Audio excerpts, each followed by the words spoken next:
quel temps on passe à utiliser son énergie physique, hein, un truc vraiment terre à terre, quoi. Voilà, effet de poussière, vraiment. Combien de temps on passe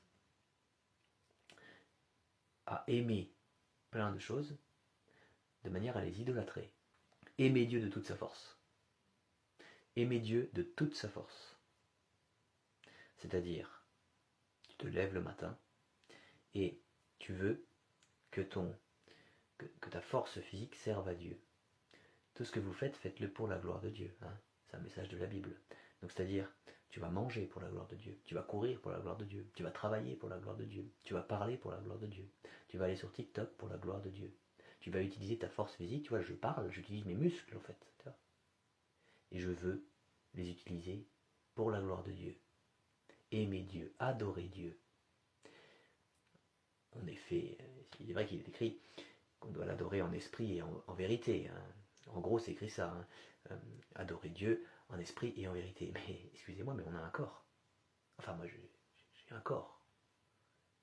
T'as un corps aussi. Donc, adorer Dieu, ça passe aussi par la voix. On peut adorer Dieu sans parler, mais on est humain.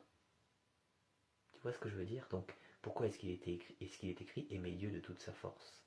C'est-à-dire que ce n'est pas être passif physiquement pour Dieu. C'est se lever le matin, se faire un peu violence par exemple, hein.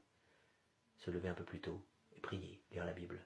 C'est faire des projets qui vont te prendre du temps, qui vont te prendre de l'énergie pour la gloire de Dieu. C'est passer du temps à utiliser ce que Dieu te donne pour sa gloire, ce que Dieu te donne de physique, ton énergie physique, ta parole, même ton regard. Je veux dire, je bouge les yeux là, je bouge les yeux, d'accord, je bouge les yeux. Ce sont des muscles qui activent les yeux, d'accord? On peut avoir un regard doux, ou on peut avoir un regard dur. On peut avoir un regard tendre envers les gens qui nous entourent, ou un regard plein de haine. Qu'est-ce qui glorifie Dieu? Comment est-ce que j'aime Dieu de toute ma force avec mon regard? Aimer Dieu de toute sa force, de toute son énergie physique. Enfin, on se dépense des fois pour courir physiquement, hein, faire du sport.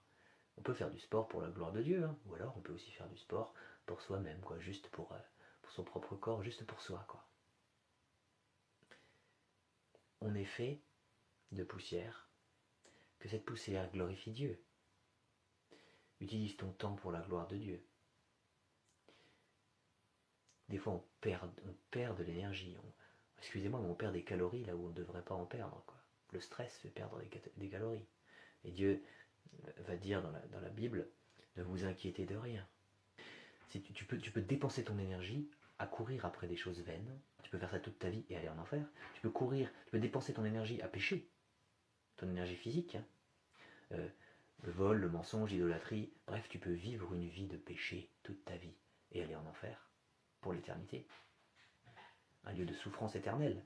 C'est parce que Dieu est juste qu'il y aura l'enfer éternel, un lieu de souffrance éternelle. Voilà la première option. Ah bah oui.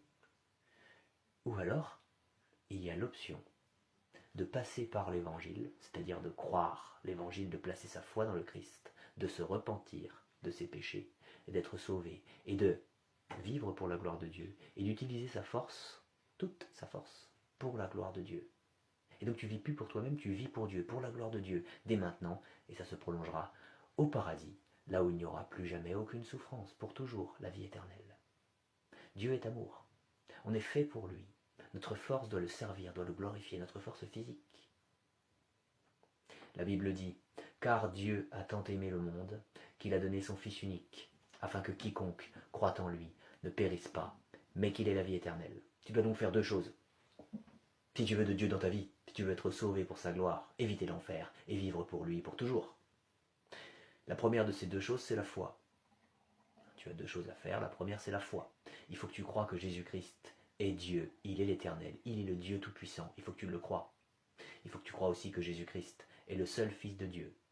Il faut que tu crois que Jésus-Christ est venu sur terre en tant que 100% homme et 100% Dieu pour payer pour tous tes péchés. Il faut que tu crois que Jésus-Christ a souffert pour tous tes péchés. Il faut que tu crois que Jésus-Christ est mort pour tous tes péchés, sur la croix. Il faut que tu crois que Jésus-Christ a payé toute la justice de Dieu pour tous tes péchés, à ta place. Il faut que tu crois que Jésus-Christ a payé ton enfer éternel, à ta place. Et je ne dis pas que Jésus-Christ est allé souffrir en enfer. Ça, je n'ai pas trouvé d'endroit où c'est écrit dans la Bible. Mais je te dis qu'il faut que tu crois que Jésus-Christ a payé ton enfer éternel à ta place. C'est-à-dire qu'il a réussi à payer ta punition illimitée en un temps limité. Voilà ce qu'il faut que tu crois. Et il faut que tu crois que Dieu a ressuscité Jésus-Christ au 3e jour. Et que Jésus-Christ ne mourra plus jamais. Que Jésus-Christ est victorieux sur la mort. Qu'il est vivant pour toujours. Que c'est bien Dieu qui a ressuscité Jésus-Christ au 3e jour. Et la deuxième chose qu'il faut que tu fasses, si tu as accepté de croire tout ce que je viens d'expliquer là, c'est la repentance. Il faut que tu te repentes devant Dieu. Qu'est-ce que c'est la repentance? C'est dire à Dieu, dans une prière, que tu regrettes de lui avoir fait du mal par tes péchés. C'est aussi t'engager devant Dieu, toujours dans cette prière, à abandonner tout type de péché, à renoncer à pratiquer tout type de péché.